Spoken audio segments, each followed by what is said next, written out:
السلام علیکم دوستو، میں ہوں ڈاکٹر حبیب الرحمان اور آپ دیکھ رہے ہیں interesting world and Islam. Missiles جو تباہی لاتے ہیں اور ہتھیار جو بہت خطرناک ہوتے ہیں، اگر ان سے آپ کے ذہن میں نیوکلیئر ہتھیار آتے ہیں تو آپ ٹھیک سوچ رہے ہیں۔ تباہی جو ایٹم بم یا ہائیڈروجن بم سے ہو، اس کا اندازہ ملینز آف ڈالرز میں لگایا جاتا ہے۔ اس کی تفصیل کیا ہے، کیوں ایسا ہوتا ہے، آج میں آپ کو ان بموں کی تباہی کا راز بتاتا ہوں اور یہ کہ یہ کیسے کام کرتے ہیں۔ کچھ لوگ سوچتے ہیں کہ ایٹم بم اور ہائیڈروجن بم ایک جیسے ہیں۔ یہ بات اس حد تک ٹھیک ہے کہ دونوں نیوکلیئر ہتھیار ہیں۔ ان کا فرق سمجھنے کے لیے ہمیں بنیادی کانسیپٹ سمجھنا ہوگا۔ نیوکلیئر ہتھیار انرجی کا استعمال کر کے دھماکہ کرتے ہیں اور یہ انرجی ایٹم کے نیوکلیس میں ہوتا ہے اور یہ خارج ہوتا ہے نیوکلیئر دھماکے کے وقت اور ریڈیشن کی شکل میں۔ اگر ہائیڈروجن بم اور ایٹم بم نیوکلیئر انرجی استعمال کرتے ہیں تو فرق کیا ہے؟ تو فرق ان کے پھٹنے میں ہے۔ اب پہلے تجزیہ کرتے ہیں ایٹم بم کا۔ یہ بم لمبوترا قسم کا دکھتا ہے،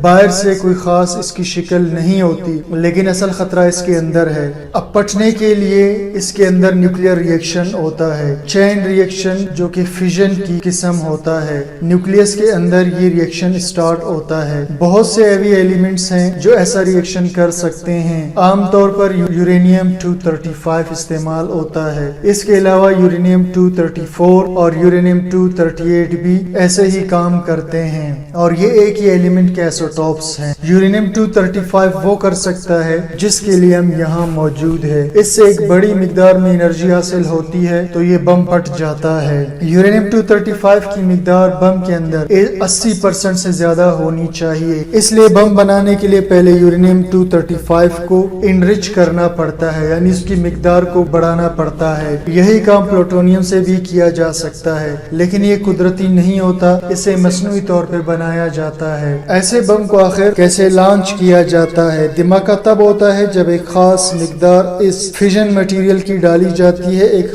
خاص حصے میں بم کے۔ اسے کریٹیکل اماؤنٹ یا کریٹیکل ماس بھی کہتے ہیں۔ اس کے بعد نیوکلیئر ڈیکے ری ایکشن شروع ہوتا ہے اور بہت سا انرجی خارج ہوتا ہے، لیکن ایک طاقتور دھماکے کے لیے ایک کریٹیکل ماس کافی نہیں ہے۔ اچھے دھماکے کے لیے 4 سے 5 کریٹیکل ماس موجود ہونے چاہیے اس مادے کے۔ اس کے حاصل کرنے کے کئی طریقے ہیں۔ ہم بات کرتے ہیں اس کے مین طریقے کی، جسے امپلوسیو طریقہ کہا جاتا ہے۔ اندازہ لگائیں کہ ایک بم ہے جس میں 4 اسمال بالز ہیں جن میں نیوکلیئر ری ایکشن کے سارے اجزاء موجود ہیں، لیکن کریٹیکل ماس پورا نہیں ہے۔ اسے حاصل کرنے کے لیے ایک گائیڈڈ ایکسپلوژن کرتے ہیں باہر سے۔ فرض کرتے ہیں ہم ایک بم اسی بم کے اندر رکھ کر کے پہلے اسے پھاڑتے ہیں۔ جب یہ دھماکہ اچھی طرح سے ہو جاتا ہے تو بم کے اندر کا خلا سکڑنا شروع کرتا ہے اپنے مرکز کی طرف شاک ویوز کی شکل میں۔ اس سے یورینیم کی ڈینسٹی اندر بڑھنا شروع ہو جاتا ہے اور نیوکلیئر ایکسپلوژن ہو جاتا ہے۔ اب آتے ہیں ہائیڈروجن بم کی طرف۔ اس ڈیوائس میں انرجی کا اخراج تھرمو نیوکلیئر فیوژن سے ہوتا ہے۔ بہت طاقتور نیوکلیئر دھماکہ اس سے ہوتا ہے اندر اس مادے کے جو ڈیوٹریم اور ٹریٹیم پر مشتمل ہے۔ کچھ اور عناصر بھی یہاں استعمال کیے جا سکتے ہیں، تاہم مین کمپاؤنڈ یہاں لیتھیم ہائیڈرائڈ ہے۔ یہ خود تو تباہی نہیں کر سکتا، اس لیے اسے پہلے ڈیٹونیٹر کے ذریعے سے اسے انرجی دینا پڑتا ہے۔ جب یہ ایکٹیویٹ ہوتا ہے تو انرجی خارج ہوتا ہے، جس سے ایک دھماکہ خیز تھرمو نیوکلیئر ری ایکشن شروع ہو جاتا ہے۔ اگر ان ہتھیاروں کا استعمال ہو تو شاید زمین سے تمام جاندار ختم ہو جائیں، کیونکہ اتنی بڑی مقدار میں انرجی خارج کرتے ہیں، کیونکہ یہ بہت بڑی مقدار میں انرجی خارج کرتے ہیں۔ ان کے دھماکے کو TNT میں ناپا جاتا ہے۔ ایسا کیوں ہے؟ کیونکہ TNT ایک بم ہے اور بہت اچھی طرح پہچانا جاتا ہے۔ نیوکلیئر دھماکے کے لیے ایک خاص مقدار میں TNT چاہیے تاکہ ری ایکشن شروع ہو۔ عام طور پر اسے کلو ٹنز یا میگا ٹنز میں ظاہر کرتے ہیں۔ اب کچھ مثالوں سے اسے سمجھتے ہیں۔ سار بم، یہ ہائیڈروجن کی قسم کا ایک ہتھیار ہے اور اس کی طاقت 58.6 میگا ٹن ہے۔ اس کے علاوہ لٹل بوائے اور فیٹ مین بہت مشہور ہے۔ لٹل بوائے وہ بم تھا جو ہیروشیما پر 1945 میں پھینکا گیا